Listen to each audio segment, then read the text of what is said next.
Hot Mic is brought to you by Red Wing Shoes of Fargo. Built to last. 3003 Main Avenue, Fargo. Hot Mic with Dom Izzo. Really? Really, Dom? No. I like what Dom's doing. Okay. Dom Izzo. Jeez, come on, Dom. What do you think I am, a magician? Yeah, I'm fired up, Dom. What else could I say? Absolutely. It was great to get on the field, and then Dom came up to me, and I'm trying to walk away from me. I just wanted to enjoy myself out there. Hot Mic. Great job. There's got to be some kind of intelligent question about something. Coach Dom Izzo, WDAY in Fargo, North Dakota. Can you give me a layup or something? Hot Mic. Presented by Northwestern Mutual. That program is second to none. On the networks of WDAY. You know, if it's not about sports, I find it very hard to concentrate. Here's Dom Izzo. Good Friday morning, and we start our show with a gamble. The Minnesota Vikings didn't draft Dylan Thieneman last night. They drafted this guy, Caleb Banks, a monster in the middle from the University of Florida, 6'6", 327 pounds. He was limited to just 3 games a season ago because of a broken foot, something that happened again at the NFL Combine, what he cites as a freak injury. Rob Brzezinski, the Vikings interim general manager, says if it wasn't for the foot injury, we would have had no chance to get him at number 18. According to a report from ESPN on Wednesday, Banks sent a letter to teams informing them he expects to be cleared for football activities in early June, putting him on pace to participate in organized team activities and mandatory minicamp. This is video of when he played in 2024. He was an absolute disruptor on the football field for the Gators. This is what he had to say when meeting with the Vikings media last night. The whole day was nerve-wracking, if I'm being honest. Kind of had the jitters the whole entire day. I was hoping that it was the Vikings. I was kind of like just talking to my family, like I really hope it's them, because I loved everything that I seen when I went there, from the people to the players and the coaches, and just the whole atmosphere around in Minnesota. So it was pretty fun. But around the time when I got the call, I seen it, and I seen like Vikings, and I like jumped. And I looked at my brother, he was like, "You could answer it." And I'm like, all right. And I picked it up. And then history was there. The family was there. It was great. It's a blessing, honestly. I'm just happy. I'm just happy that I'm here in this situation. I'm blessed. So that's where the Vikings did with pick number 18. As for the rest of the first round, we was no surprise that number 1 was Fernando Mendoza. We knew the Raiders were going to do that. The New York Jets took David Bailey, the outstanding edge from Texas Tech. Jeremiah Love, the Notre Dame running back, did go 3 to the Arizona Cardinals. So that was a bit of a eyebrow raiser. Carnell Tate was the first wide receiver off the board. The Titans went that route to pair him with Cam Ward. Arvell Reese, the outstanding linebacker, went to the Giants at 5.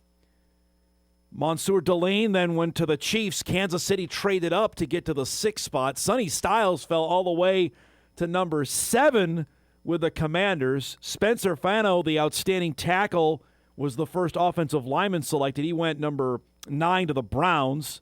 Caleb Downs goes to Dallas. They traded up to get to that pick. We had a ton of trades last night as Downs goes 11. Caden Proctor went to the Dolphins at 12. And then the biggie, Ty Simpson, the quarterback out of Alabama, goes 13th overall to the Rams to pair him with Matthew Stafford to be the heir apparent whenever Stafford is ready to be done. If this is all cards in for this year because the Rams are hosting the Super Bowl and they think they've got the talent to get there, and then they turn it over to Simpson in 2027, we'll see. But there were 2 quarterbacks selected in the first round last night. Reuben Bain goes to the Bucks at 15. Kenyon Sadiq, the outstanding tight end from Oregon, is a Jet. I'll get to that later on. The back half of the draft, we mentioned Banks goes to the Vikings. Mekhi Lemon, there was a lot of consternation there as the Eagles got in front of the Steelers and took Lemon, the wide receiver from USC, with the 20th overall pick. Malachi Lawrence goes to the Cowboys with their second selection at 23. The edge rusher, Casey Concepcion from Texas A&M, goes to the Browns. So the Browns spent their 2 picks on offense like we thought would happen yesterday during our mock. Thieneman falls to the Bears. So he goes to a division rival for the Vikings at 25. Caleb Lumu, another outstanding offensive lineman from Utah, goes to the Patriots at 28. The Chiefs took Peter Woods from Clemson, the D tackle, at 29. Omar Cooper goes to the Jets as they trade back into the first round. With that pick was owned by Miami through San Francisco. Either way, the Jets give up the first pick of the second round, but they get 3 first-round picks. Again, I'll save that for later. Then Jadarian Price, the other running back from Notre Dame, the Seahawks take with the final pick of the first round. They stayed there after losing Kenneth Walker to the Chiefs in free agency. They may have got his replacement there with the running back from Notre Dame. So that's how the first round unfolded last night. And we say good morning, everybody, and welcome to Hot Mike here on this final Friday of April, the 24th day of the month. I am Dom Izzo, host of said program.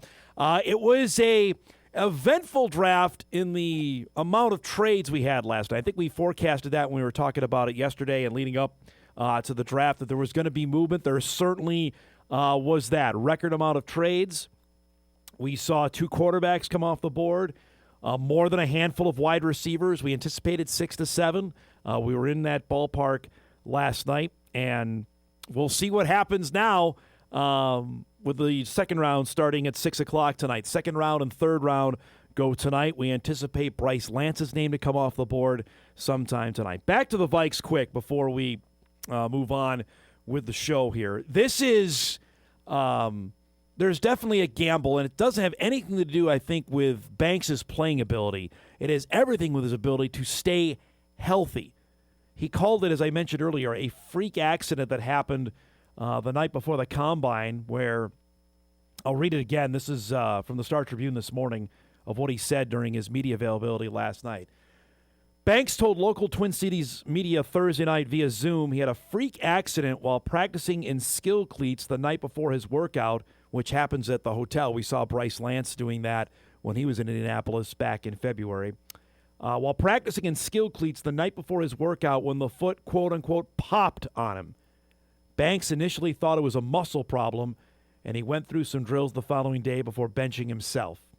We mentioned what Rob Brzezinski said about him, that if he didn't have that he would not have been at the 18th overall selection. He's 23 years old, native of Detroit, and will get a chance to play against his hometown team now twice a season. He'll be at TCO Performance Center later today for an introductory press conference, which we'll carry for that for you later tonight on WDAY Sports at 6. So, no wide receiver. There was rumbles about that. Certainly the Thieneman steam had been out there for about 2 months that he had been attached to the Vikings with the 18th overall pick.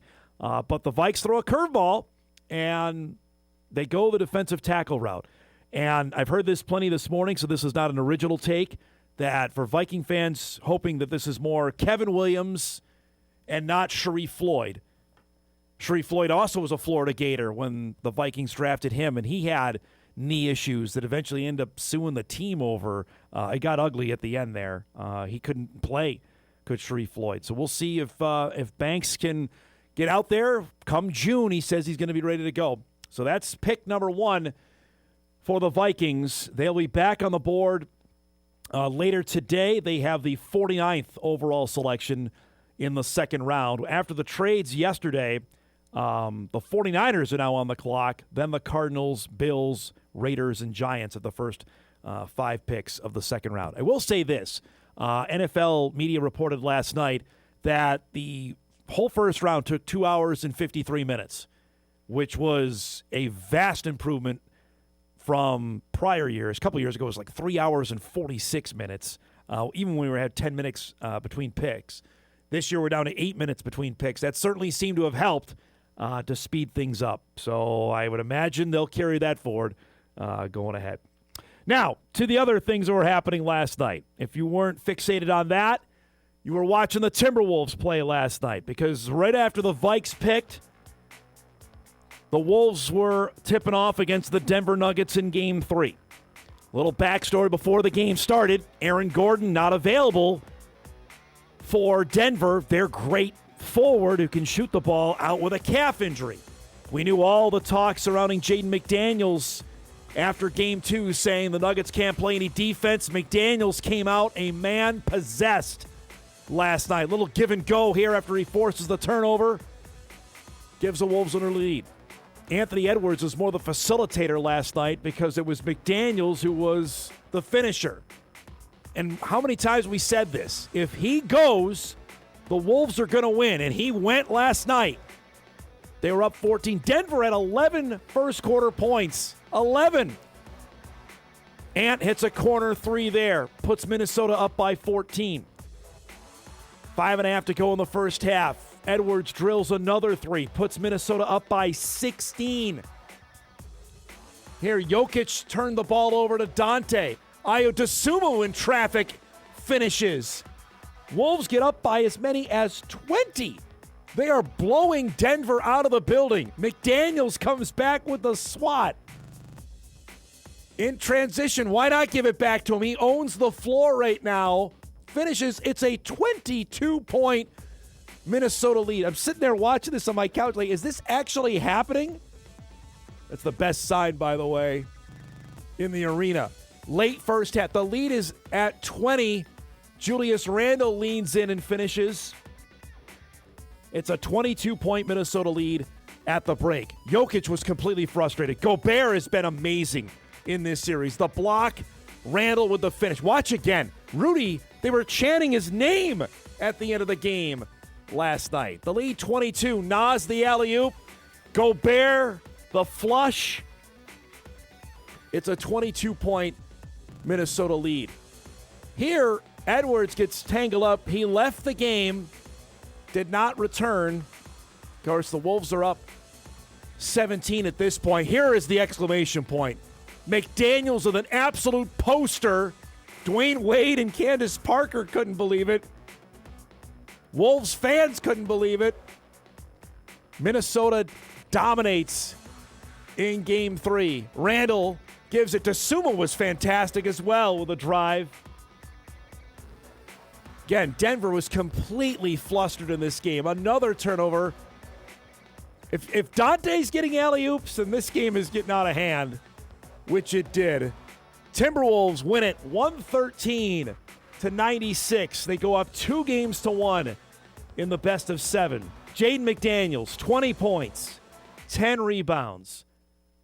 Couple of steals thrown in. Had a block for good measure. Look at Rudy's stat line. 10 points, 12 rebounds, 3 blocks. Gobert was out of his mind. Jokic, the bigger story.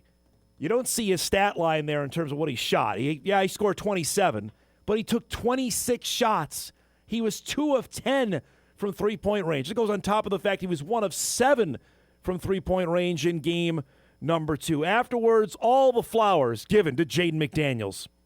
Well, it was spectacular, to have that much energy. I thought his offense was, his activity offensively in the first quarter was outstanding, just trying to go get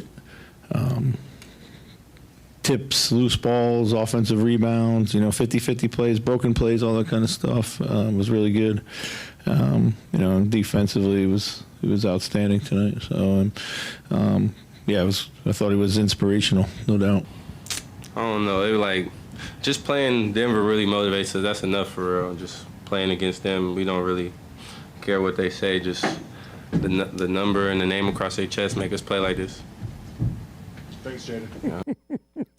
That's all you need to know about what these two teams feel about it after what McDaniels said on Monday. So, 2-1.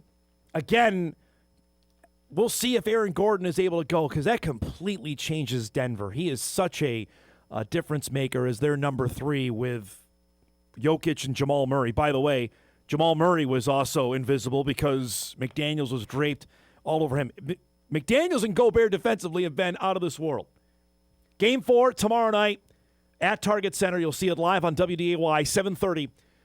Minnesota trying to put the hammer down. They win tomorrow night, boy, they'd have the hammerlock here, up 3-1 if they're able to get it, with Game 4 being back, or 5, being back in Denver on Monday night with another 9:30 start. And the Wolves have the full intentions of making sure this series does not come back to Minneapolis here. And if they're able to get tomorrow night, would take a huge step forward in that Denver shot 34% from the field last night. Just a butt kicking that was given by Minnesota. Again, they had 11 first quarter points. And it was 25-11 after one. You still thought, well, Minnesota hadn't really pulled away and done anything yet to separate them. But that certainly happened in the second quarter. Dosunmu, for those who didn't know anything about him, he is a really good basketball player. Played 32 minutes last night. Excuse me. Had 25 points on 10 of 15 from the field. Ant had 17, as we saw. Again, his knee is still bugging him. He's gutting it through, and frankly, they didn't need him last night to be supersonic like he was in the game Monday night in Denver. So game 4 tomorrow, and that'll be an amped-up Target Center for that one.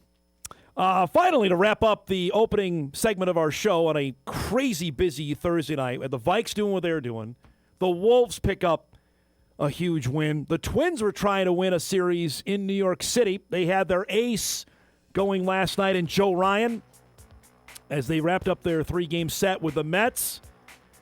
But Joe Ryan was not great against the Metropolitans. Don't let him get hot after they snapped their 12-game losing skid on Wednesday.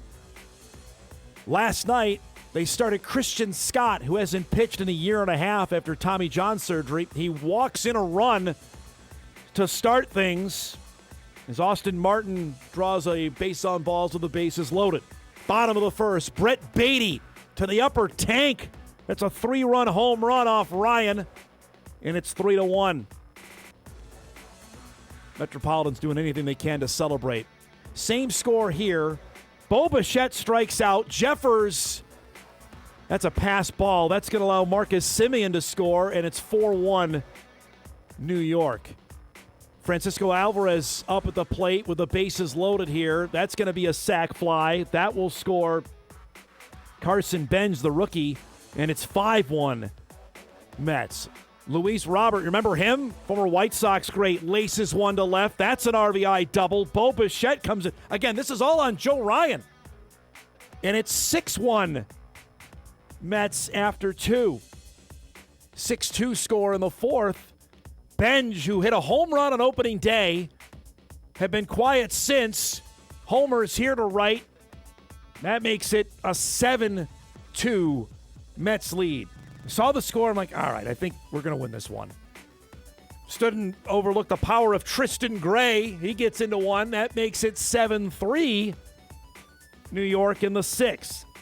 Mets bullpen has been not great, is probably the best way to describe it. Twins have loaded the bases. Ryan Jeffers up, Ryan Jeffers out. Grand slam home run to tie the game at 7 in the top of the 8th inning. Again, Mets bullpen, what are we doing? Right down the middle. Jeffers didn't hesitate, and we're knotted up at 7. Mets, though, rally. They load the bases on the Twins bullpen, which is not great. Bo Bichette, finally, his first big hit as a Met. Off the wall in left center. That will clear the bases. They let Tommy Pham walk, did Minnesota. That's not good. It's 10-7.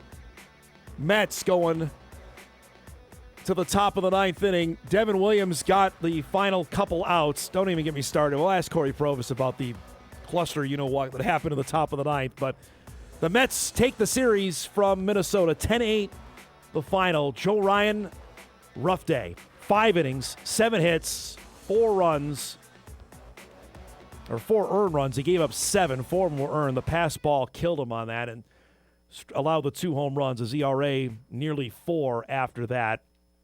And the Mets have won 2 in a row. Twins dropped under 500 at 12-13 on the year as they get set to head to Tampa. They flew overnight, so they'll open up a series with the Rays coming up tonight from the refurbished Tropicana Park. You'll see it'll be Taj Bradley, the former Ray, against Drew Rasmussen will be the starters to open up the series coming up later tonight. We'll preview more of that with Cory Provus just after 9:30 this morning. So a active Thursday night to get us going into the weekend with the second and third round of the draft, the playoffs going. The Wild have another day off today. They resume their playoff series tomorrow. It is a super sports Saturday tomorrow for those that follow. We've got the last end of the draft, rounds 4 through 7.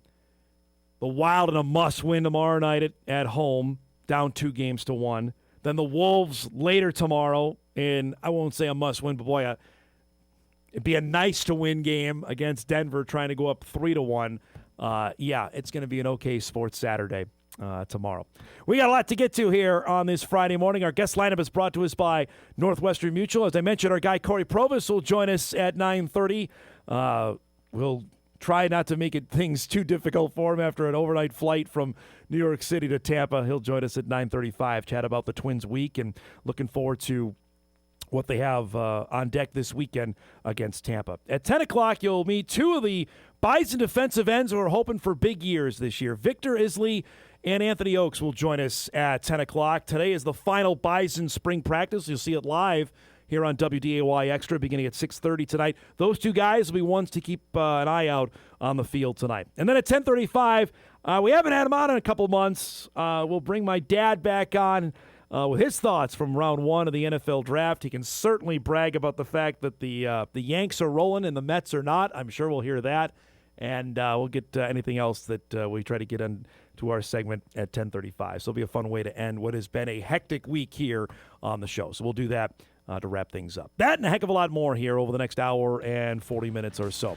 We'll break. We come back. What the Jets did last night in a stunning opening round of the NFL draft. That's coming up when we return on a Friday morning. Back after this. Welcome back, everybody. Hot mic off and rolling here on a Friday morning. Cory Provus will join us about 10 minutes from Tampa. So last night, as we mentioned here off the top, the Vikes did what they did with their pick of Caleb Banks. He'll be in Minneapolis later today in Eagan to formally meet with the assembled media there, which we'll cover coming up tonight on our sports at 6. Now, I fully went in with the anticipation that with the Jets having 2 picks, that can they hopefully address one need offensively? Because I knew it was either going to be Bailey or Reese at number 2. They end up going with David Bailey with the number 2 overall pick, the outstanding edge from Texas Tech. Let me show you the highlights of him. I mean, he's a beast off the edge. He will get to the quarterback, and they think they can pair him with Will McDonald and hopefully cause some havoc in the AFC East. You'll see video of him here. I mean, he's just a freak show on the edge. He can get to the quarterback and dominate in a way that has certainly made him into that top 3 category in a way that there was probably little doubt he was not going to go beyond 3 or 4 in the draft. He ends up going 2. There was some consternation that they canceled a visit on him, but they end up taking him. Then the Jets got interesting. They took Kenyon Sadiq, the tight end, out of Oregon with the 16th overall pick, which that was, all right, let's go. We talked about him yesterday on our mock draft. The physical ability there is just right off the screen. Then they got tricky, drafting back into the first round and taking Omar Cooper, the outstanding wide receiver from Indiana, who made a couple of the biggest catches of the season with what he did with the Hoosiers from Fernando Mendoza last year. This is the write-up that Mel Kiper had yesterday on winners, losers, of course, through the first round of the draft. He said the Jets made 3 picks Thursday, starting with edge rusher David Bailey at number 2. I personally would have preferred Arvell Reese there, but I can't argue with Bailey's bend, burst, and production. Tight end Kenyon Sadiq was an interesting selection in the middle of the round. He's an after-the-catch maverick with explosive traits, and landing receiver Omar Cooper Jr. back at number 30 after trading back into the first will absolutely boost this lackluster receivers room behind Garrett Wilson. 3 good players for New York. That's all you want. They don't have enough good players. That's why they only won 4 games last season. And it sets them up for whatever they want to do with quarterback in 2027 to now be attractive to teams out there or players out there to say, okay, look what they've built around. They're just missing the quarterback part, which they'll go and address in the draft next year because we've heard of the plentiful amount of QBs that are out there in 2027. I wanted to also read, this is what he had to say, Kuiper that is, on what the Vikings did last night on Caleb Banks. He says, big-time reach for me. Banks was number 62 on my board, the biggest stretch of the night. Sure, there's reasons to believe this could work out for the Vikings. Banks can stop running backs in their tracks, and he gets enough interior push to be a factor in the pass rush. He moves well for a 6'6", 327-pounder, but he's been dealing with a foot injury for a while now, and he just had surgery on it after the combine. A lot of risk here, even if Banks is healthy and at his best can shore up the interior. This was made worse by the fact that safety Dylan Thieneman was still on the board. Everyone thought that pairing made sense. Harrison Smith is still uncertain to return for 2026, and even if he comes back, he's 37. Thieneman would have been perfect in Brian Flores' defense. Not sure I understand this one. So that's going to be out there until, frankly, we get to see him actually play. And if Thieneman goes and is a star with the Bears, that's only going to get reinforced 10 times over. Once, especially if they see him, they're going to see him twice a year, and if he's good like Kyle Hamilton, the Vikings passed on Kyle Hamilton and took Louis Cine. That was Kwesi Adolfo-Mensah's first sin as general manager. That one was unforgivable, and the reason why he's not the general manager anymore. Kyle Hamilton became an All-Pro, and Louis Cine is out of football.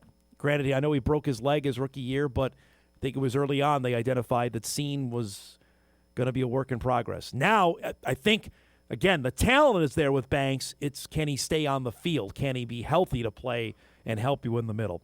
Because I think, actually, the interior of the Vikes defensive line was a nice surprise last year for what they were able to get. We will see. More draft chatter coming up later on in the show. We'll break here. We come back. Some baseball chatter with our guy Cory Provus as the Twins are in Tampa. Back inside Tropicana Field for the first time in a couple years. He'll join us, chat about the Twins week. That's coming up when we come back.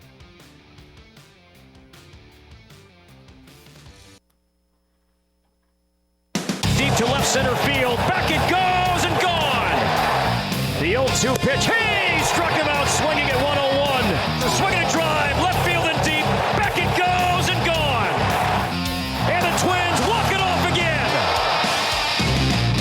All right, he's a man of his word. He told us last week he'd be bright-eyed and bushy-tailed to join us after an overnight flight. Cory Provus joins us after the Twins wrapped in New York City in Tampa to start a weekend set with the Rays. This is what they don't tell you in broadcasting school, right? If you get a job, hey, you got the 4:30 to go to bed and then back up to do another game today. You know, it doesn't happen too often anymore. And look, the night game, getaway day, where I'm really bothered by that is more when we go home than I am if we go to a different city. So it's fine. We're staying at a beautiful place. We flew on a private Delta charter last night. It was wonderful. But the painful part about it is if you've ever been to Citi Field or even Shea Stadium, you know that it's almost adjacent to LaGuardia Airport. Correct. So you think, okay, you finish the game and you just fly out of LaGuardia. But for whatever reason, that's not allowed anymore. So we had to go all the way back to Newark. So, I mean, you think, okay, it's 10:30, 11 o'clock at night. It's still New York City. There's still traffic any which way you go. So it was a long game, an exciting game, but then we had an hour-plus drive back into Jersey and then the flight. So it was fine. It's a beautiful day here in Tampa, and Taj Bradley starting tonight. He flew ahead. He did not travel with the team, so he should not be as sleep-deprived as the rest of us. Let's start. What in the world happened in the top of the ninth last night? Because the Mets are already a mess, and then the Devin Williams set to come out, but that nobody told the previous pitcher that he was coming out of the game? Yeah, so we missed all that. We saw the music hit. Yep. We saw everything fire, and then I think our director, Jordan Austin, told me in my headset, hey, that's still Brazoban pitching. And I didn't learn until after the game that Brazoban, he crossed the line. Yeah. That he crossed the first baseline. So once he did that, he's got to stay in the game. So that's what happened. That he was, I guess, not told or what, because obviously the production crew was told because they played, the lights went down and Devin Williams' music came on that this was going to happen. So I think the Brazoban just missed some kind of conversation with a member of his staff to be like, hey, you're done. You did your job, and now Devin Williams is coming in. So, man, the boos were loud last night, and I thought that Larnach was going to come up, man. I just needed a single there, would have tied the game, and I liked his chances. He's not striking out very much. Better numbers against the changeup as his career's moved along. I liked that matchup last night, but Devin Williams is making a boatload of money for a reason. Even though he hasn't pitched well lately, he still has a pretty good resume. All right, this isn't Mets fan line, but I'm going to ask anyway. Is my team in trouble from what you saw up close for the last 3 days? It does sound like WFAN. And you're right. It does. This does sound kind of like Ed Cohn and Mets fan line back in the day. I think that they've got some issues. I mean, I think their lineup is going to hit. I think the names that they throw out there, but Lindor is going to be out a while. This Francisco Lindor calf injury is going to take some time. This is not going to be a 10-day, 20-day IL run. He's going to be out for a long time. These calf injuries, just look at Mike Trout and his calf injury history and how long he's been out. So this is going to be a while. I think the lineup's going to hit, though. I think Juan Soto is awesome. I loved that matchup last night with Joe Ryan. There was staring going on, and I thought that was fun. I enjoyed that. I'd be concerned about their pitching. I'd be concerned about the bullpen. I'd be concerned about the rotation 3 through 5, because Nolan McLean, that was gross what he did on Tuesday night, and the Twins got to him third time, but he's going to be a Cy Young winner. He's nasty. And then Clay Holmes is good. He's got an ERA under 2 for a reason. He's really good. But then you get into the mid to the back end of the rotation there. That to me is concerning. So I think they've got, if they're going to get back into this thing, every McLean start is a must win. I think Holmes is a must win. And then you hope you get a good start or two if Peterson's back in rotation, if Senga finds a way to just not give up home runs. And then beyond that, is Sean Manaea, is Christian Scott. I mean, Scott walked 5 guys. He got to the second inning last night. Now it was his first big league game in 2 years. So they've got some issues, but I think their lineup is going to hit. I do. All right, let's talk here on the Twins. First, how worried or concerned should Twins fans be about what happened to have Mick Abel be out, and is it going to be a long-term thing for what you know? When I first heard it, I was concerned, but then, hearing the report from Shelty back on Tuesday, it sounds like structurally everything is fine, that it's just inflammation. Okay. Now, I don't know if it'll be just 15 days. It might be longer than that, but for now, I think they've avoided catastrophe here because structurally the MRI came back sound, and that's fantastic news. So just going based on what we're hearing so far, I think it's a pretty encouraging sign. They got to see Connor Prelip get brought up. Corey, give us your evaluation of what you saw him pitch on Wednesday night for Minnesota. So I asked Pablo that yesterday. I asked Pablo in the dugout before batting practice last night. I said, so what'd you see from Prelip and Rojas? He said, I loved it. I said, I saw left-handed velo, mid to upper 90s. We haven't had that around here for a long time. How about that crazy stat? I mean, I was looking it up before the game on Wednesday. I'm like, who was the last homegrown left-handed starter that we've had? And it took me back to 2021, and I found the name Lewis Thorpe because he wasn't drafted, but he was signed by the Twins out of Australia. But then, so that was going to be my answer. But then we looked at a bit more. It was that same 2021 season with Charlie Barnes. Wow. He might have started the season finale. There was October 3rd, 2021. He was drafted in 17. Yeah, I don't think you had Charlie Barnes in your Twinkle card this morning. But so it's been a while. Now, they've had left-handed starters since. Danny Coulomb and Stephen Okert. They've opened games. Jay Happ. Andrew Albers. Dallas Keuchel. But these guys weren't drafted by the Twins. And so it had been a while. It had been a long time since they've had, a homegrown left-handed starter. But the fastball was the velocity was true. The slider did induce a ton of swing and miss. I think he'll be the first to tell you that. I don't think early on, I think emotions, adrenaline, the crowd, he mentioned as much. His changeup, his curveball, I think were more chase than they were true strikes. But he didn't walk anybody, and he had a lot of 3-2 counts, and he still struck out 6 guys. So I really liked what I saw from Prelip the other night. He got 10 swinging strikes and topped out at 97. That's, Awesome. I mean, let's go, right? Yeah. I mean, we just haven't had that around here for a long time. And so to get some, even not just with Rojas, but then also Andrew Morris, I thought did a fine job last night. Again, I mean, seeing some velo here because I think we've talked about this before. You know, I have concerns about this team, and my concerns are not shocking. It's about can this bullpen miss bats, and can the infield hold up defensively? And so far, those are two troubling areas. What do we make of Rojas? He was the guy that the Twins got in the Varland deal. I mean, he also threw extremely hard. Yeah, and we saw some command. He walked a few guys, but you know, that was something that he struggled with, you know, even last year as he made the adjustment from AA to AAA and going from the minor league ball to the big league ball, which they use in AAA. I think that was something that he struggled with, but they like him a lot. And they saw him in spring training, and his numbers were a little high in spring training, but so much of his damage came with 2 strikes. And I think that's to be expected somewhat if you're a young guy. Okay, don't be 3-0, 3-1 all the time.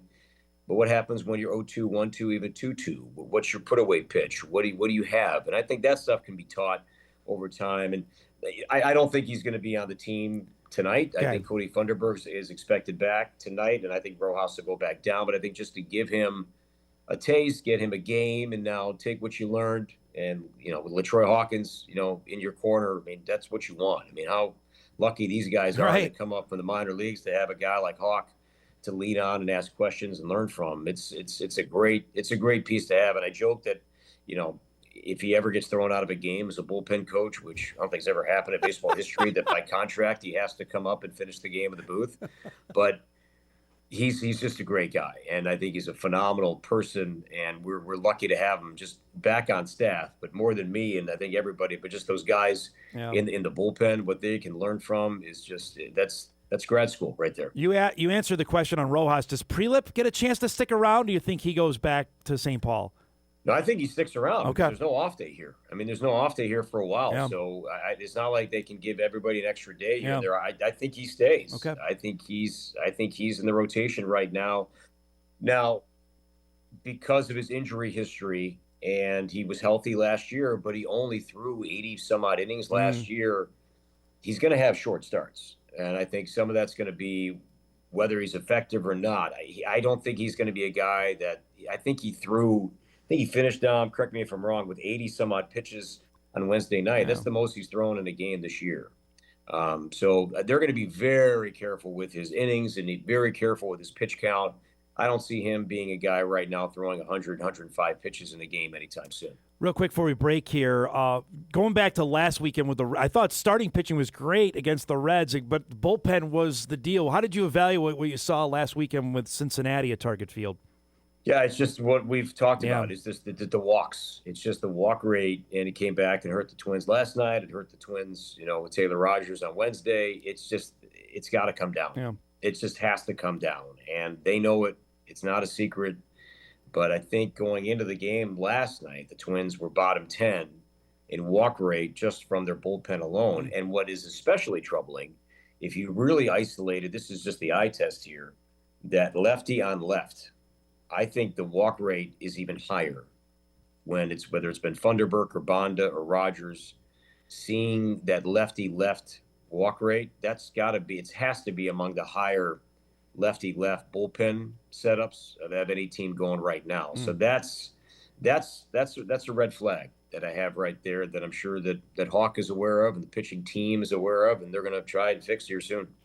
Let's break. We come back. Much more with Cory. We'll chat on Byron Buxton's big week and look ahead to first trip to Tampa since Tropicana got remodeled. We'll chat with that with Cory. We come back to wrap up Hour 1 of Hot Mike right after this.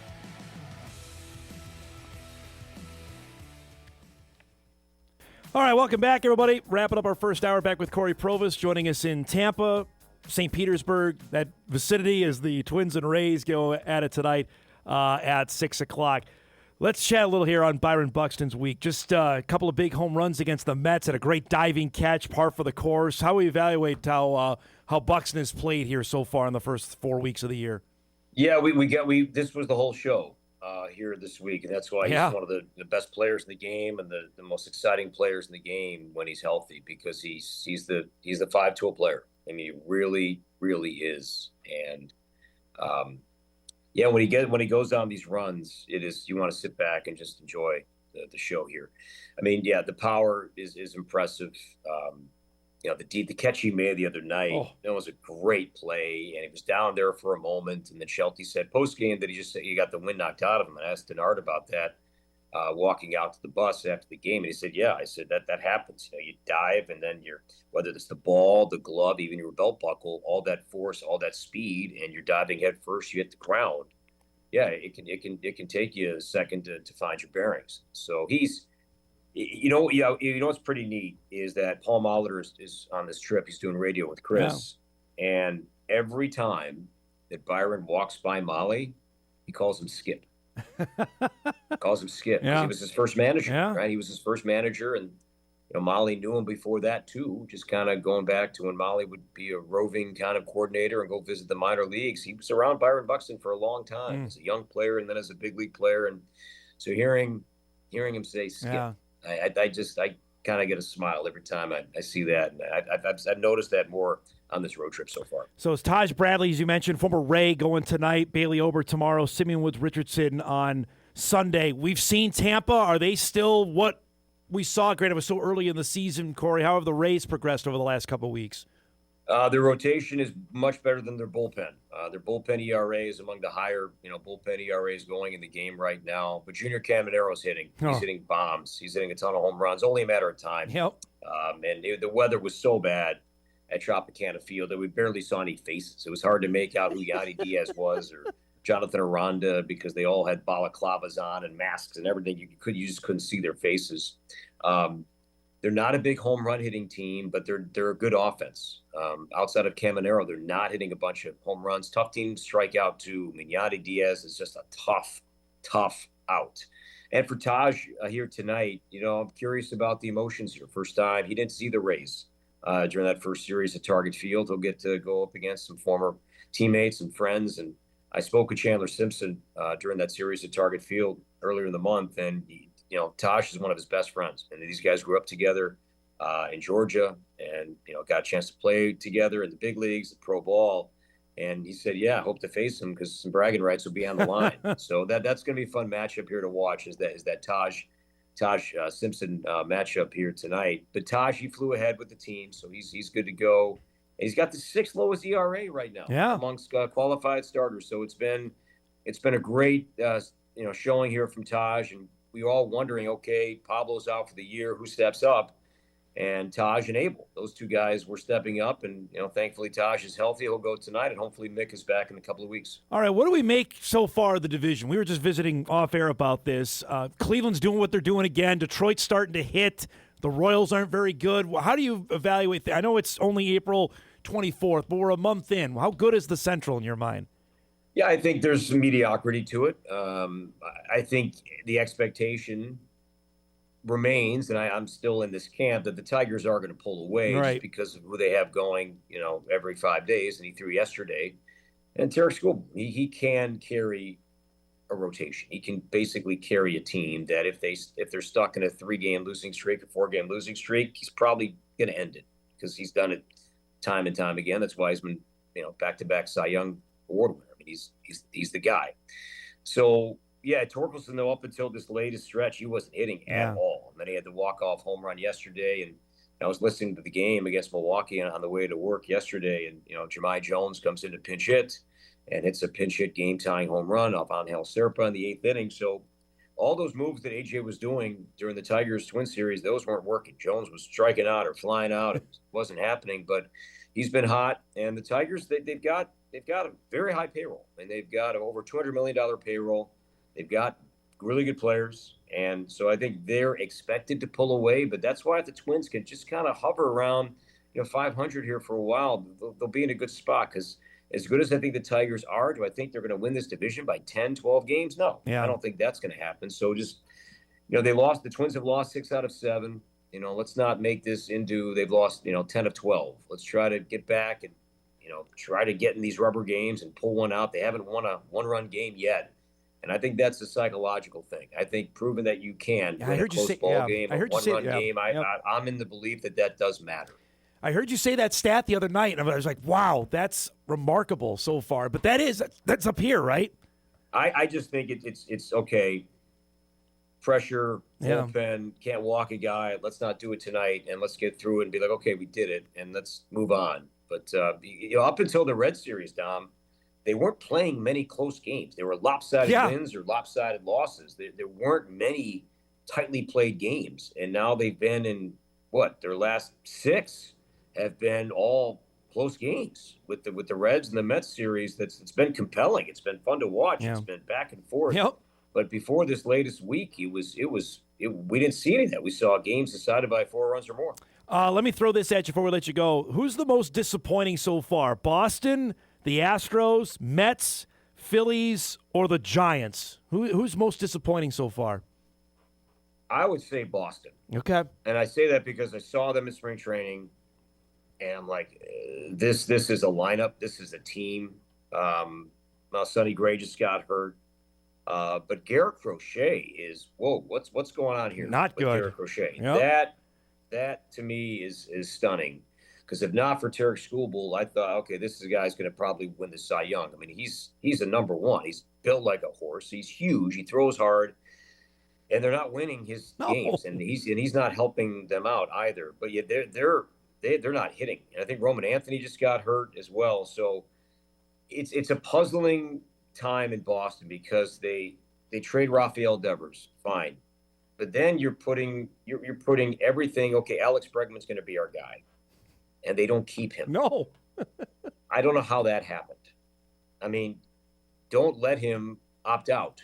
You pay him because you need a third baseman. You need somebody that's going to be the bell cow of this offense. Since you let Devers go, there he is, and they let him go. And Caleb Durbin is a nice piece, but he's not an offensive juggernaut. He's not. He's going to give you some decent defense at third base. But so that was a miss that they trade Devers, fine, but then they don't keep Bregman for the long haul. That looks like a giant mistake right now that is going to haunt the Red Sox for a while. Philly seems they're worse than the Mets right now. They're not good. They're just an older team. Yeah. They're just an older team, and they made decisions to retain Schwarber, to retain JT Realmuto. They didn't get very young, and then the guy that was going to play some outfield, Johan Rojas, got popped for PEDs. So he's out for the first half of the season. So there was going to be some youth. He was going to be one of their top prospects, but he's out for a while. Nobody's going to feel sorry for him or the team because he made his own bed. Can't there. do that. Yep. But they're just an older team. Yeah. They're just an older team, and I think there's a lot of concern for some of these big payroll teams that are not clicking early on this season. I really appreciate you doing this on No Sleep, man. Have a great call. Get a nap in, and we'll talk next week, okay? All right, Dom. Thanks, buddy. Good to see you. There he goes. Cory Provus joins us each and every Friday at 9:35. Give us the latest on the Twins, who have got Tampa. That's a night game tonight, 3 o'clock tomorrow, and then I believe noon on Sunday to wrap it up before they finally get a chance to come back home. We'll see what happens with this week after. Corey's right. I mean, those 3 games in New York, the 3 games with Cincinnati were both great series. They didn't win many games in it, but, man, they've been competitive games.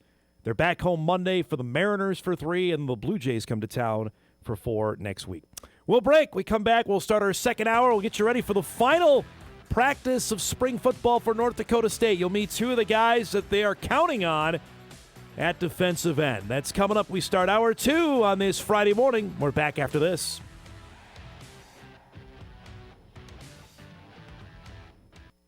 This is Hot Mike. Hot Mike. On the networks of WDAY. Here's Dom Izzo. Welcome back, everybody. Hour 2, ready to rock and roll here on this Friday. Don't forget, we've got football for you tonight. Not only the draft going on, but Bison football tonight, the final spring practice for 2026. Join us live from the indoor practice facility with the air at 6:30 tonight. You'll see the Bison wrap up spring football. We're getting the band back together here today. Myself, Kyle Emanuel will be with me. Sam Getzinger will be there. Looking forward to getting our first look at the Bison and showing that off to our viewing audience. Coming up tonight, 6:30, live on WDAY Extra. Some player interviews. You'll hear from Coach Tim Polisic as well. That's all coming up later tonight as they put a bow on spring football. Then it's into off-season workouts. Summer workouts get going. And then before you know it, I hate to say this, fall camp will be beginning I would say 3 months from right about now. I'll verify that with the head coach tonight, but it's almost positive here considering they have the week 0 start.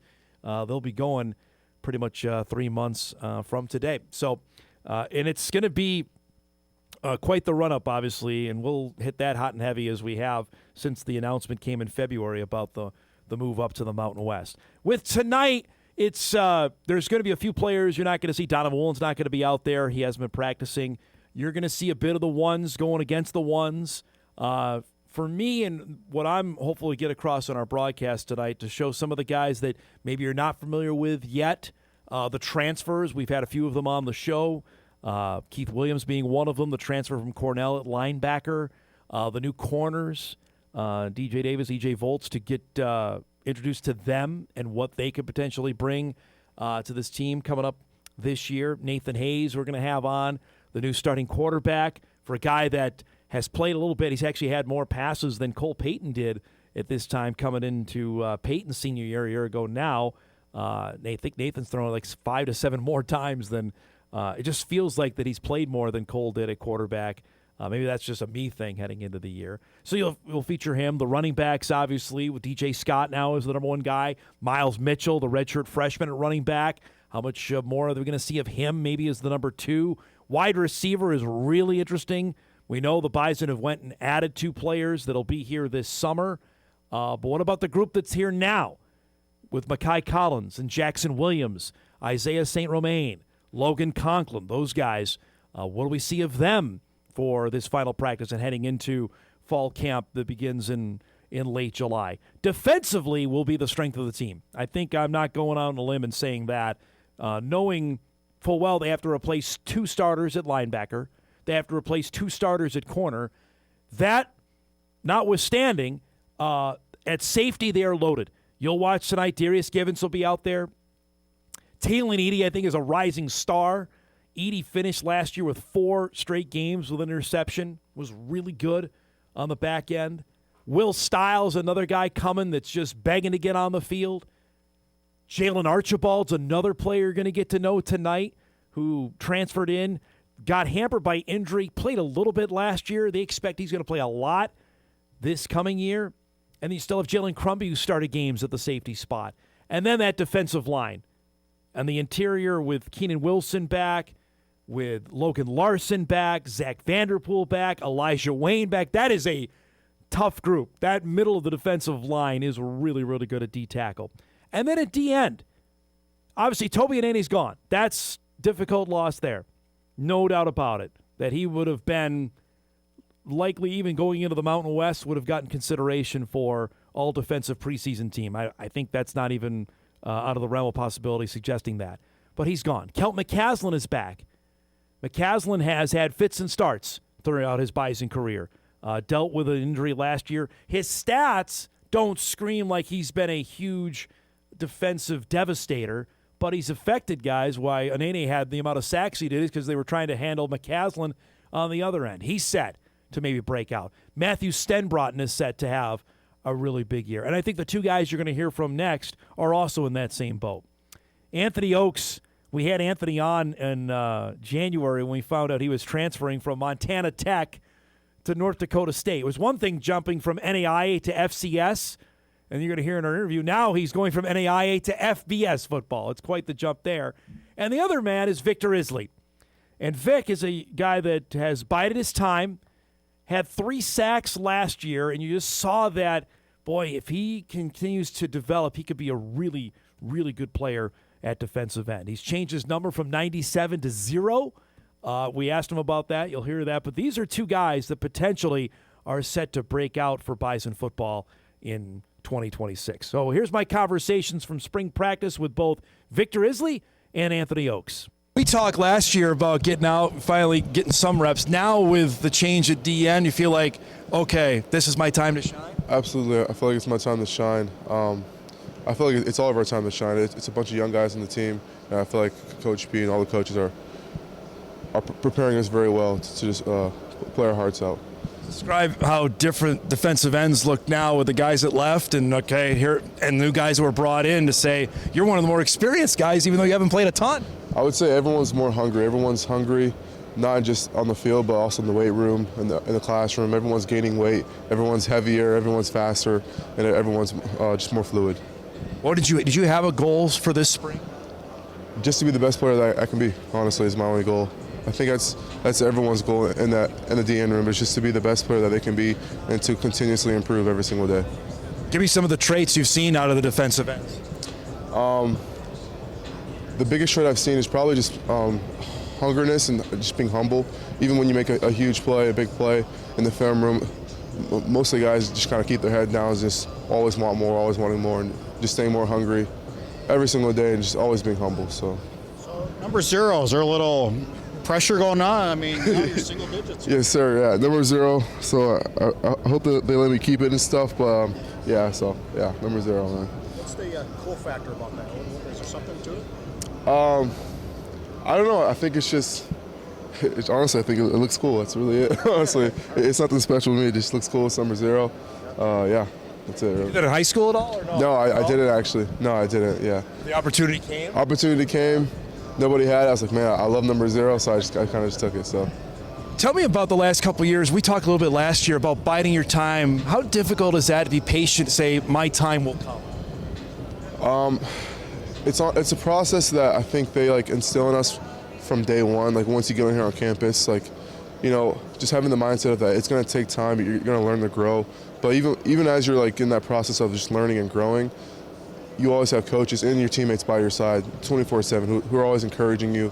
Guys are always wanting you to get better. And then also a good thing that they do is they really make sure that you have that mindset that it's not all about you. It's for the team. It's for the team. It's for the program, and that's life in general. Life isn't all about you. There's times where you have to do things that are going to make you worse, or there's times where you do something that you don't want to do, but you have to do it for your spouse or for your kids or for your coworkers. And that's something that they teach us from day one. So how to be a real man. The defensive line looks like it could be really salty. Just tell me about that for the guys back, the new guys plugged in. How excited are you to take this defensive line to the Mountain West? I'm very excited. I think we got something to prove. Like every single year, we got something to prove with the chip on our shoulder, and I think we'll be nasty, man. So. On the outside, Vic, they see, Toby left. How good could this group be? What would you respond to that? Wait and see, and just watch us. Watch us. Life changed when you and I last talked. NDSU was still an FCS team, and now you're going from NAIA to FBS. Tell me about that. It's super exciting. I mean, I can't be more grateful to be in this program and be around the people I'm around. These guys push me every day and just competing at the highest level. What has this been like so far to your first couple months here in town? It was a little intimidating, but I'm feeling my groove, and I'm really taking that step up and being able to compete and push myself along with these guys. So it's been a great experience. Tell me about the first few practices, getting out here and all right, did it feel different, or was it just football? It's still between the white lines, man. But yeah, it's definitely impressive. Just coming here first day. It's an amazing facility, program, and everything you guys have is very impressive. So I mean, shock and awe, but yeah, it's been a smooth transition. The coaching staff and the players have made it really easy for me to just lock in and be friends with everybody. Did you have any goals, out of spring ball, say, okay, I want to do this just to set myself up for fall camp? Yeah, I mean, small goals, just being able to go out there and compete at the level that I want to compete at, and prove that I can play at this level and play with these guys, and not only in the Valley, but now in the Mountain West. So it's super exciting to actually see it and compete at this level. What are the differences specifically in levels? Speed, strength, all that stuff? Yeah, I mean, it's all football. You do definitely see the speed increase and just the quality of athletes, but at the end of the day, it's football. You got players in every team, so I can't put my boys down in Butte. So I love those guys, but it is a step up when it comes to just the quality of athletes that you're competing against every day here. You gonna miss the mountains? You know what? They're all right, but Fargo's awesome. I love it. I was talking to Ryan earlier, and Fargo's just such a such a beautiful city when it comes to the stuff you guys have and the culture. It's one of a kind, especially in North Dakota. So I really appreciate it. I know you sort of looked up at this place. Is it still the shock and awe? I mean, or is it... Yeah, no, I can definitely say that every day I come in here, I look at all the logos and everything, and it's super. It just fills me with pride to be able to call myself a Bison. Tell me about when you heard the Mountain West stuff, and where were you, and what was your reaction? Like, okay, life really has changed for you now. Super excited. I mean, there was no. I mean, you're going to have a little bit of intimidation when it comes to that, but all I could feel in that moment was, yes, I get to prove it, I get to do it. Let's go. Let's do the most I can do. So, and especially as a team, I know that we can do it at that level. So, just being able to go out there and prove it is going to be super exciting. Do you pay much attention to all the stuff going on around college football, like the different rule changes and all the portal changes and all the windows? Do you pay any attention to that stuff? More or less. I mean, I'm really just here trying to work on myself. But yeah, I do follow it a little bit. What do you think about it? I mean, it's definitely interesting. There's a lot of different things coming and going, but I mean, I don't really have an opinion on it. There's our conversation there with Anthony Okes and Vic Isele, two guys that I would say keep an eye out for tonight. They are going to have a format where it's practice. It's not a game for those that are going to watch tonight. And I know I've had plenty of people ask me, why are they not doing a formal spring game or a showcase like it's taking place? Why is it not at the Dome? That was a decision that Tim Polisic made, that they wanted to do something on a smaller scale. I'm interested if they decide to go back now, knowing that there's a no portal window open anymore. That was the big worry, I know, in the big division. Now I can say that the Bison are in the big boy division now of FBS. I have to get used to that. But for Power 4 schools, that they weren't going to do that. They didn't want other coaching staffs peeking in on what their teams were doing during spring games or practices and such. But now that portal window is gone, maybe this will lend the fact we've seen more come back. Gophers, Nebraska having one. That may open up the door for those to go forward. But that was something they chose not to do. There's only going to be a select amount of fans that'll be in attendance tonight, as part of the Green and Gold Fund. Certain donors that have hit an amount of money, they'll be able to be inside tonight. So that's why we encourage you to watch and get your first look, really, at the 2026 team. Granted, there'll be 30-some-odd freshmen that'll be joining the team in June as part of the class of 2026. But this is, for the most part, the team you're going to see out there when they open up August the 29th against Jacksonville State for that debut year in FBS football. Really intrigued to see some of these players. Tight end's another one. They know Reese Kessel. What about behind him? That's a spot they are, frankly, experience thin, maybe the best way to say it. Kicker is another one. Drew Klein now is the guy taking over for Eli Ozick. I mean, we hammered this when the season ended, and the amount of guys that ended up, quality guys that went into the portal. These are not, backups that left or third stringers. These were, your starting left tackle, your starting center, your two starting corners, your starting kicker. Those are, you just can't brush them off and say, we'll be fine. Those are losses, and we'll see what offensive line's another one to watch tonight. We'll try and focus as best we can on certain position groups, but O-line's one to watch. What's that number one unit look like? Who's playing center? Is it Gage Schmidt, young man from Mankato, who's at a really nice camp, to step in? Does that allow Griffin Empey to play at guard on either end? Where does Nate Tosted fit into that, who started every game at left guard last season? Ryan Babbitts is going to be your guy now at left tackle. Looks like Kenny Anene, who's Toby's younger brother, the transfer from Kansas, to play at right tackles. That moved Josh Mangan inside. All of those things we'll try and decipher over the next 60 minutes tonight when we hit the air at 6:30. We hope you join us there. It's also going to be streamed at Inforum.com and available on our WDAY Plus app. Let's break. We come back. Much more in the draft. Also, some late-breaking basketball portal news. It closed. Doesn't mean it was over. We'll tell you about South Dakota State's hits. That's coming up when we come back. Welcome back, everybody. Nearing the end of our week here. Lots of fun stuff. Good segments this week. We had UND head coach Eric Schmidt join us, a variety of NFL prospects, Cole Payton and Bryce Lance. You missed any of those, you can go back, podcast them, get ready for second round of the draft tonight. All of that podcast, we'll go back and rewatch our segments as well. I had a lot of fun guests, and looking forward now after tonight wraps, turn the corner fully into the spring season, because we'll be a week from today, we start May, and hopefully we can start enjoying some outdoor sports around here, even though we turned the temperature back 30 degrees after we had on Wednesday. But that's the case. Hopefully we get some golf, soccer, tennis, baseball, softball chatter going here over the next 6 or 7 weeks or so to wrap up the high school sports year for 2026. Some late-breaking college Summit League news that came down the pipe yesterday. Saw this, I'm like, oh boy, that's difficult on the timing. And for those that will say, well, wait a minute, I thought the portal window closed on Tuesday, you would be correct in that. But remember that not necessarily does that mean that the news will stop. The paperwork could be ready to go, and the delay may be in filing it and getting it through compliance and all that, because South Dakota State men's basketball was dealt a pretty significant blow here over the last 24 to 36 hours. Both Damon Wilkinson and Kalen Gary are entering the portal. That's SDSU's second and fourth leading scorers from last season.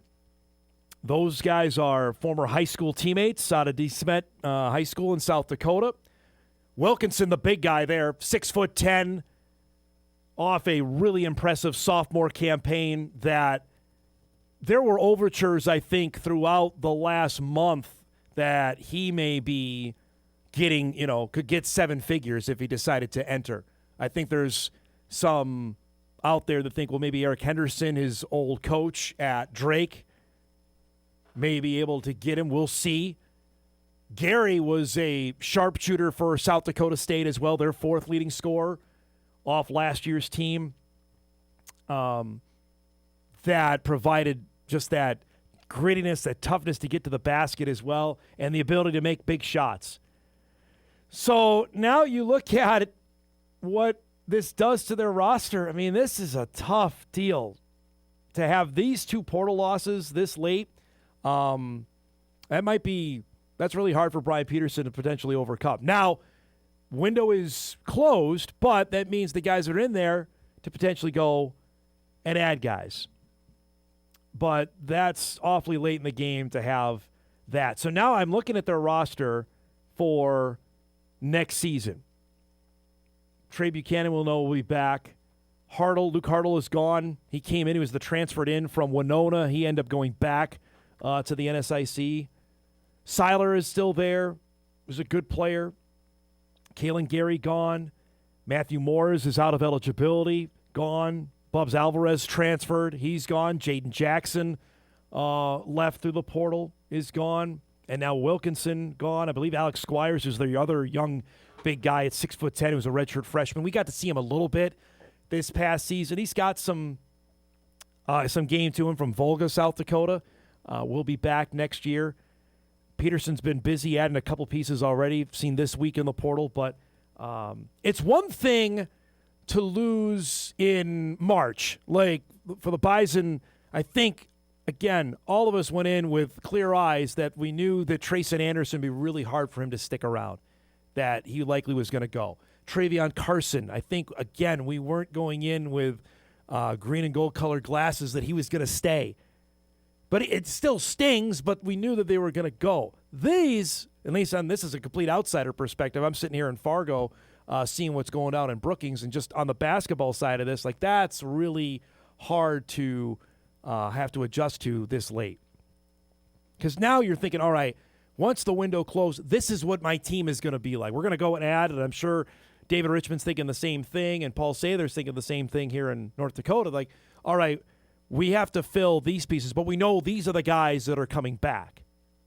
And when you have two of the rocks that you thought were coming back leave, after the window is closed, man, that's tough. Again, there's job right now being a mid-major basketball coach. That is a difficult job. So some late-breaking news there out of Brookings on that, and we'll see what the Jackrabbits end up doing and replacing on that front. I did get a couple of messages in after we talked about earlier this week on the women's front that the Jackrabbit women and the St. Thomas women had nobody enter the portal. On the St. Thomas side of things, because there was a coaching change there, from what I was told, the Tommy players got to meet Mandy Pearson, committed, like, we're in this.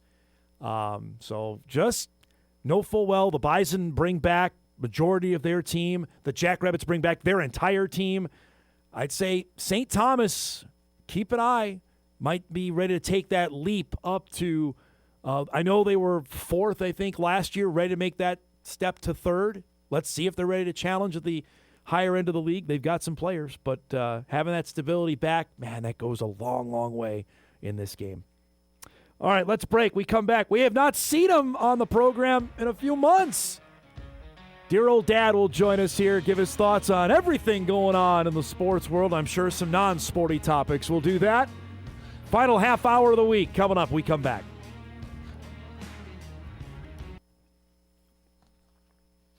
If that was me and you, if you'd have went with a Boston, you'd have been living in the garage.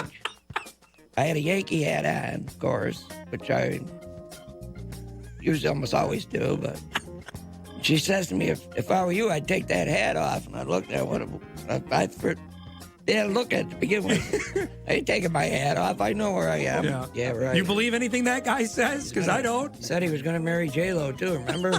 I finally told your mom. I said, there's no sense. Let's just put TVs in the room because I'm only going to wake them up anyway. So that's how I got a television? All right, it's that time. How about it? We bring him back here. We haven't seen him since the Super Bowl. Dear old dad joins us here on a Friday. Look, you got a new lid. Where do you get that? Just came in the mail today. That's my Vegas hat. What do you think? Looking pretty good? Vegas hat. So, are you made plans? Are you going to be joining the throng of fans in October? Is that what you're saying here? There's a really good chance I'll be there. Wow! Sure. All right, breaking news here on the show. Well, I know you were hoping it was going to time out with the NASCAR race there, right?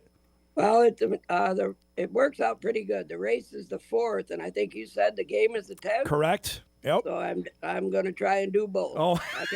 I may end up calling you for money, but we're going to give it a shot. Calling me for anything? I thought you get everything comped out there anyway, aren't you? I'll call Courtney. Yeah, I don't get my gambling comped. I got to learn that I have to control myself. I keep hearing that Vegas isn't Vegas, though, anymore. Nobody goes. Like, what's the deal? I don't know, but everything I keep reading isn't good. Yeah. They're charging unbelievable money, and nobody's there. Well, I got a feeling there's going to be more than a handful of Bison fans that are going to go in October for that football game. So you'll blend right in. Yep, so I can't wait. I hope it all happens, man. What's been going on? Give us the update. How you doing? How you feeling? Good. Good. I just got another scan the other day. Everything's still good. Awesome. So I'm good for another 4 months. And you have another one coming next week, right? I have one on my spine next week. Yep, right. MRI. That's Keep our hopefully fingers. that make sure everything didn't move, all the screws and bolts and things they put in me. So all right, we'll keep our fingers crossed on that. Yep. You also are heading to. You're going to Yankee Stadium finally for the first time? I heard. Yeah, first time to the new one. So yep, night game against Boston. How can you beat that? Come on. Oh my gosh. Early June. I heard you're going to be going down. Yep, June 6th, Saturday night. Are you sitting as close as possible where they come bring the food to you? All food and drinks are included in our ticket, so I don't know how this is going to work. So you might I ain't even sure where the tickets are. I'm going to tell you, might be in the pretty people seats. You might be right on camera, right behind home plate here. I'll wear my Bison hat, not my Yankee hat. How's that? Boy, you're going to see the Yankees play the Red Sox at Yankee Stadium. My gosh. Yep. Saturday night. That'll be the Fox game of the week. So, sure. Of course, because they don't put anybody else on. That might be the first time you've seen the Yankees play the Red Sox since you fell asleep, right? Should I tell that story? That's the first time since me and you were there. And Remember, we headed for the exit, and they came back and won it. First off, I didn't want to leave. You wanted to go. The Yankees are down to the bottom of the ninth inning. This is like 1993, 92. Yanks weren't good. This is when they were not good. They were trailing. We took a bus down. It was a one-day bus trip, and you had worked overnight. So let me get the full. Remember, I got out of work. Correct. That morning, Full disclosure, Dad worked all night long. So he got on the bus, rode for 6 hours down to the Bronx. Then we had a 2-hour rain delay thrown on top of it, right? We're sitting in the upper tank of the old Yankee Stadium, which is like literally you're on a cliff and looking down, man. It was a scene. Anyway, Boston leads the game. The Yanks get a rally started. You're like, hey, let's go. We're going to get people out of here. I don't know where we're going to go. We're going on a bus anyway. It's not like we're going in traffic. And then I said, wait, they got runners on base. And we ran back up and we watched the end. And what happened? Yeah, we had good seats when we went back in. We were right there close, man. And the Yankees walked it off. Yeah, Madeline got the base hit, right? Did. I think. Yeah, I think Bertie Williams scored. Gosh, I don't know why I remember this. Like Bertie Williams scored the game-winning run. The place goes nuts. And as we're leaving, the entire stadium is chanting "Boston sucks." It was unbelievable. Even as a diehard Mets fan, I'm like, I had appreciation for that. That was pretty cool. So I hope you don't have any rain delay or anything like that. But if you have any kind of finish like we did, that will be worth the while for you. Yes. Well, I just to be there is going to be something. So, like, I've been wanting to go, so now is the perfect chance. You can, even if you're that close, you can yell at Boone, your favorite guy. You can get right close to Boone and yell at him. Well, I'm going to have a few rocks in my pocket just in case. I think they screen for that. I don't think you're going to be able to get in with anything right now. What are you upset? We'll They're in first place. What are you upset about right now? I'm not upset. They should be in first place. I agree. So should the other New York team, and they're not very good right now. So well, that's great. Great the roll they got on. Lose 12 in a row. Yeah, that's one way to put it. Holy cow! That's crazy. My goodness. So, what else been going on? Give us an update. What else you been up to? At least they stopped the roll anyway. Well, we got the Twins, so that we pulled the Yankee there part you go. of it. So we got 2 out of 3. So just working around the yard and. It's been cold, man. I don't want to warm up. Yeah, we've had fits and starts here over the last little bit as well. So eventually spring will be around the corner. So I had to ask because Sunday on my my Twitter timeline, I got to see Michael Jordan again on Fox being interviewed. He talks more to Fox than he does to NBC, and he's got a contract with NBC. What has happened this year in NASCAR with him? Well, that Toyota's just dominating everything right now, and everything's rolling just right for this kid, man. He's just doing awesome. So is NASCAR excited to see this, considering he took him to trial last year and then they settled? Now here he is. He's dominating. Right. There's not much you can do about it, so it is what it is, you know. It's like literally every other week I'm seeing Michael Jordan's driver win. He's partners with Denny Hamlin, and he's razzing him the whole time. I love it, man. It's awesome. Tyler Reddick, by the way, is the guy's name who's driving for Michael Jordan. He's good for the sport, no doubt at all. So. Well, I think you mentioned this before on my show, and I certainly appreciate it. Maybe our viewers and listeners didn't. How much Jordan is a fan of NASCAR? Like he's in it, man. It's not like he's just this invisible owner. He's involved. Yeah, he said he's been a fan for a long time, so it's not like he just stepped in, you know. Well, we see him more there than we do at any basketball anymore, which is wild to me. Like I never would have expected that in 1,000 years. He's got to keep going because his car's winning, you know. So we got Talladega this weekend, right? Now you've been there. You can tell us about Talladega. Yep, I was there last fall. Yeah. It was pretty awesome. But it's no Daytona, but it was pretty awesome. When you say that, does it mean like they don't go as fast, or what do you say? No, just Daytona is Daytona. Yeah, well, they're faster than Daytona too, but they can go 3-4 wide there. The track's a lot wider. Yeah. It's out in the middle of nowhere. Really? Yeah, okay. I mean, there's nothing. You're going, boom, there's the track. Did you stay up to watch the draft last night, or what did you watch last night? I think I watched to the ninth pick or 10th pick. So you didn't see the Steelers pick? Nope. Did you see the amount of people? Did you see the amount of people there last night? Isn't that crazy? I can't believe that. 325,000 people were there last night to watch the draft, to sit there and literally watch Goodell come up and tell us who's going to be the pick. Is amazing. I couldn't believe the people that were there. That's well, the weather cooperated as well. The Steelers got an offensive lineman, Max Iannaccio from Arizona State. Yeah, see, that's boring. I wouldn't want to. Well, I didn't miss nothing. Who's he blocking? They don't have a quarterback yet. So unless your guy is he going to be the guy? Is he coming back? I think he will. See, Cole Payton interviewed a couple times with the Steelers that they may go and grab him. Maybe today, maybe tomorrow. Who That'd knows? be awesome. I'd love to see that. Man. That might. I'd love to see it. He definitely. I know this because he told me this. He definitely made a trip to Pittsburgh. So if they're flying him out, that means they're serious about looking at him. They don't spend those visits on anybody.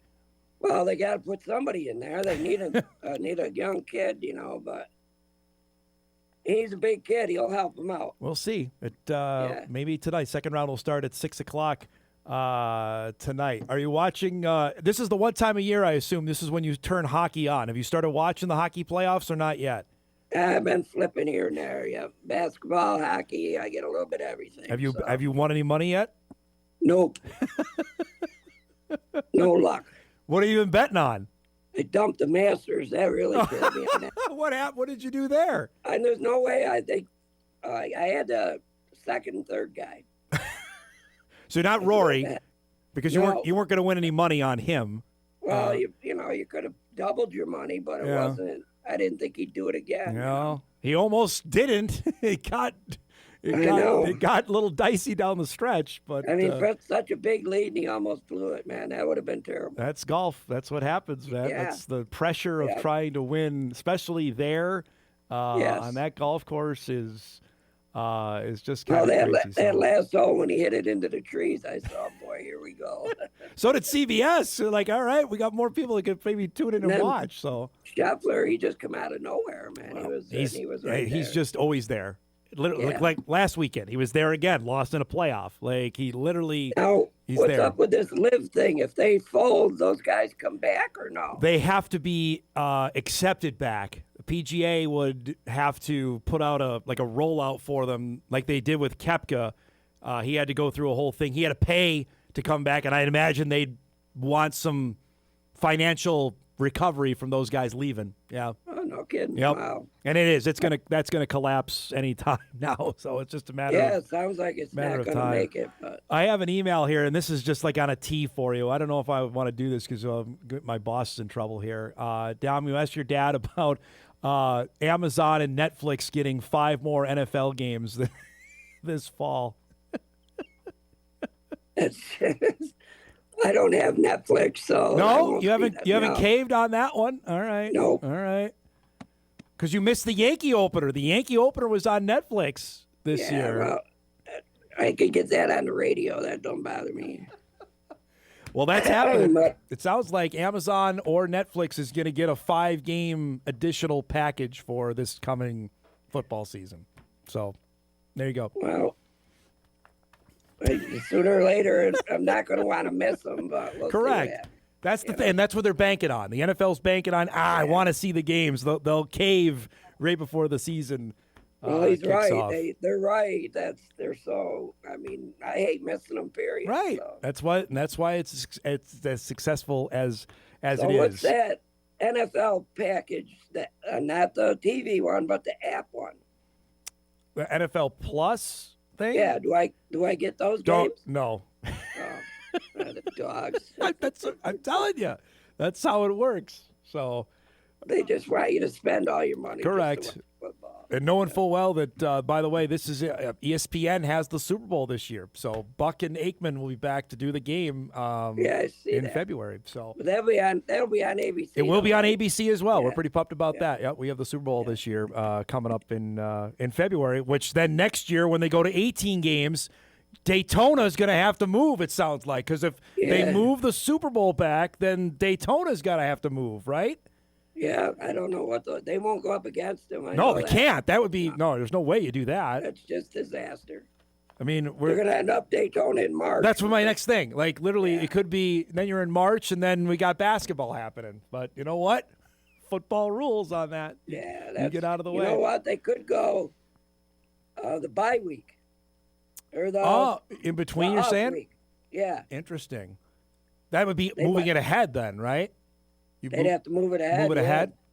Well, if they add games, that might be right at the same time. The bye week might be at the same time. Yeah, because what the thought is they're going to start the season Labor Day weekend, so a week earlier, and then move it a week later if they get 2 byes, which is likely what's going to happen. So maybe they could do that. NASCAR would have to move up Daytona a week or move it back. One way or the other, the 500's moving. That's the bottom line. It ain't staying where it's staying. So well, I didn't renew my tickets. You did not? No, I want to go someplace else. I've been there a dozen times. Even though it's awesome every time I go, it's how was this past year? Awesome. We had a great time. Yeah, the weather was great. Everything looked like it was awesome when you were there. Yeah. All right, we got to roll. Have a great weekend. Looks like you love your new lid, and I'll talk to you later. All right. All right, man. I love you. There he goes. I love you too. There he goes. The good catch up with my pops here on the show. We'll get him closer again. Another year of NFL picks coming up, and we'll see him again soon. And apparently, for you Bison fans going to Vegas, you get to see my dad. Apparently, he's going to be there all week if that comes to fruition, which I would never put anything past him. We'll take our final break. We come back. We'll wrap things up, get you ready, as I mentioned, for a super sports Saturday and weekend. We'll do that on Hot Mic on WDAY Extra, KSFL, KMBN, and Inforum.com. Wraps after this. All right, wrapping things up here for the week. Excited for the weekend. Again, we'll be with you tonight for the final Bison spring practice. We'll have more info on that coming up here just a few minutes. We'll be back on Monday to unpack the NFL draft, what the Vikings do, where Bryce Lance goes, where Cole Payton goes, variety of other Bison, Jack Strand and the Dragons, what happens with him. Really excited. Monday is one of my favorite shows of the year after the draft to unpack what went down, and we'll give you all that. It'll be a quick 2 hours coming up on Monday's show. Hopefully, when we come back Monday, that the Wild are tied 2-2 and the Wolves have got the stranglehold on the Nuggets and have a chance to eliminate Denver on Monday night. So looking forward to being back in the big chair on Monday to unpack all of that from one of the great sports weekends we have on the calendar here coming up over the next couple days. I've got time for one email to get in before we do what to watch. Dom was watching the draft last night. Question for you. Did Cole Wisniewski hurt his draft projection by transferring to Texas Tech? He was rated as one of the best defensive backs in football before he transferred. Projections now say 6th or 7th round. How much did he get an NIL transfer to say versus say a round 3, 4, or 5 draft pick? Is it a break-even scenario? First off, I don't know if I remember him being as one of the top defensive backs in college football. Cole decided to do what he did. And he ended up playing on a team that made the college football playoff. He played a lot of football at Texas Tech and was successful there. And frankly, he played 4 years here. The ending, not great. I think neither party probably was satisfied with how things ended in 2024 with him rehabbing the entire season and then entering the portal. He never played in that 2024 season here. But I don't know if that diminishes the fact he was part of that 21 team that won a title. He was fantastic in 2023 when he led the country in interceptions. I mean, he was a definition of a ball hawker there. Did he hurt his chances? Hard to say. I don't know if he stays here, if he's a day 3 guy. Maybe at the end of the third of day 3. We'll see. Last projections I saw was not him being selected. I imagine he's going to get a priority free agent deal. His size and ability to make play on the ball will likely give him a chance somewhere, but we'll see. That's another thing we'll update on Monday. Let's do some what to watch before we get out of here.